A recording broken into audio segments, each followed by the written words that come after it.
तो hello hi everyone, तो मैं सोहेल सेकलोदी, तो आपका स्वागत है आपके अपने YouTube channel Sohail math classes पर। तो आज की वीडियो हम कक्षा 10वीं के अंतर्गत आने वाले चैप्टर नंबर 5 यानी अध्याय नंबर 5 जिसका नाम है समांतर श्रेणी। इस चैप्टर की प्रश्नावली 5.2 है, जिसका ये क्वेश्चन नंबर 9 है, जो कि मोस्ट इम्पोर्टेंट है यानी अति महत्वपूर्ण प्रश्न है। यह एग्जाम की दृष्टि से काफी इम्पोर्टेंट प्रश्न है। यह आपके एग्जाम में देखने को मिल सकता है। तो हम बिना विलंब किए बढ़ते हैं आगे वीडियो में। इसको समझते हैं बड़ी आसानी से, ठीक है, इसलिए बने रहे अंत तक वीडियो में। तो हमारे लिए क्या दिया हुआ है, तो हमें क्वेश्चन दिया हुआ है कि यदि किसी एपी के तीसरे व नौवें पद क्रमशः 4 और माइनस का 8 है, यानी उसने क्या दिया है। सबसे पहले हम तो दिया लिख लेंगे कि दिया है, क्या दिया है, गिवन क्या है, दिया है, क्या दिया है कि तीसरा और नौवां पद क्या है, 4 और माइनस का, यानी पहला तीसरा पद है हमारे पास क्या 4 और नौवां पद है हमारे पास क्या है माइनस का 8। ठीक है, तो इसका कौन सा पद शून्य है, हमको क्या निकालना है कि कौन सा पद शून्य है।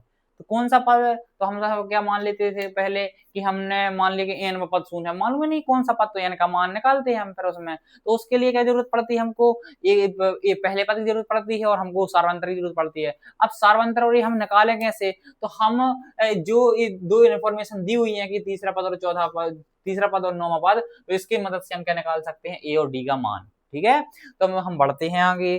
तो हम सबसे पहले क्या करेंगे, लिखेंगे प्रश्नानुसार। क्या लिखेंगे, प्रश्नानुसार। या फिर सबसे पहले क्या लिखेंगे हम कि मतलब ज्ञात क्या करना है, ज्ञात करना है, क्या करना है कि कौन सा पद शून्य है। ठीक है, एक ज्ञात करना है। ठीक है, अब हम क्या लिखेंगे, अकॉर्डिंग टू क्वेश्चन यानी प्रश्नानुसार।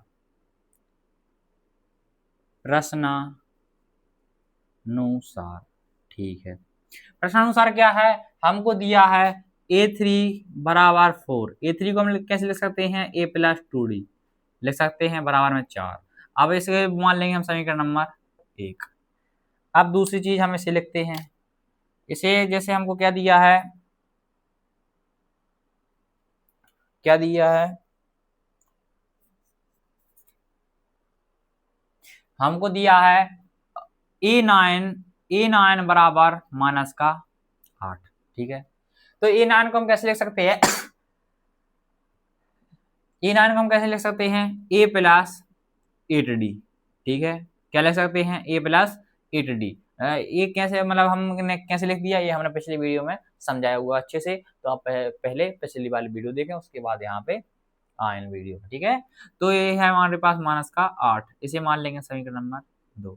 अब जब हमारे पास दो समीकरण प्राप्त हो गए, दो मतलब दो चर वाले रहे समीकरण, तो इनको हमारे लिए एक विधि है जिससे इन्हें हम क्या करेंगे, सॉल्व करेंगे। ठीक है, तो हम क्या करेंगे कि समीकरण एक में से दो को घटा देते हैं, हम करते हैं विलोपन विधि द्वारा। किससे, विलोपन विधि द्वारा। विलोपन विधि का मतलब क्या होता है कि एक पद को गायब कर देना। समीकरण 1 माइनस समीकरण 2। ठीक है, समीकरण 1 क्या दिया हुआ है हमको, a प्लस 2d इक्वल में 4।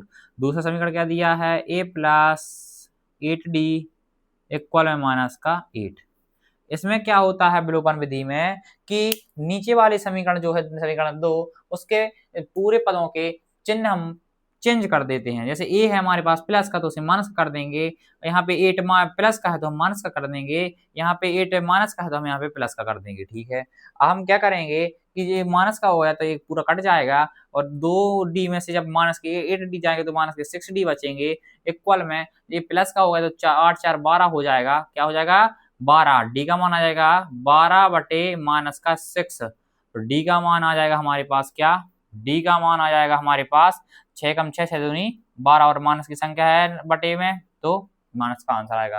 अब डी का मान रख देते हैं हम समीकरण नंबर 1 में। क्या रख देते हैं, डी का मान, डी का मान समीकरण नंबर 1 में रखने पर डी का मान समीकरण 1 में रखने पर डी का मान समीकरण में रखने पर हमें ए का मान प्राप्त हो जाता है। तो हमारे पास क्या है, ए प्लस 2d इक्वल में 4। ठीक है, ए का मान निकालेंगे तो क्या करेंगे, ए प्लस 2d का मान है हमारे पास माइनस का 2 इक्वल में 4। तो हमारे पास क्या आ जाएगा आंसर, 2 माइनस का 4 इक्वल में 4।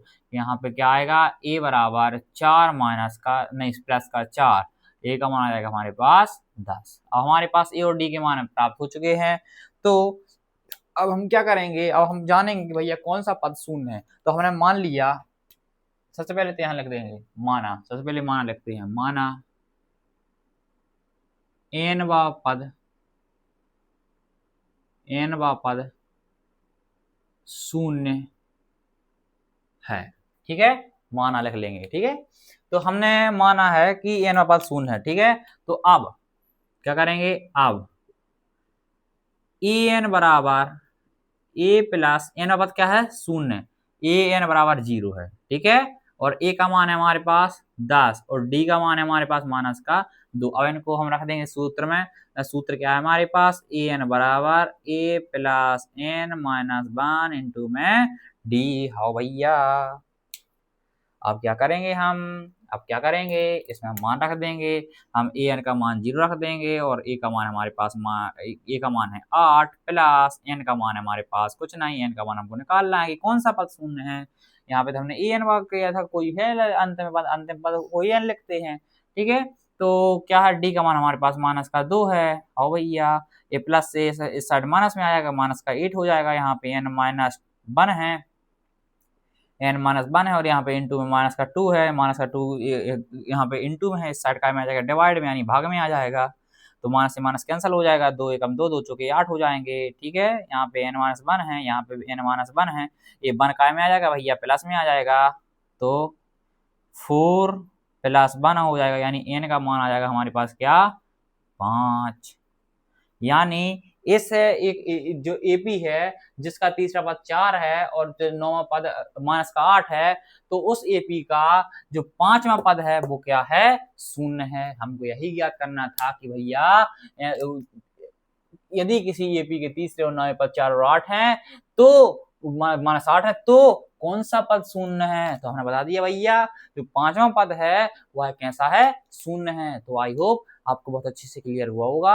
यदि आपको वीडियो थोड़ा सा ही पसंद आया तो प्लीज वीडियो को लाइक करें एंड चैनल को सब्सक्राइब एंड शेयर करें। मिलते हैं नेक्स्ट वीडियो में, तब तक के लिए बाय बाय, राधे राधे।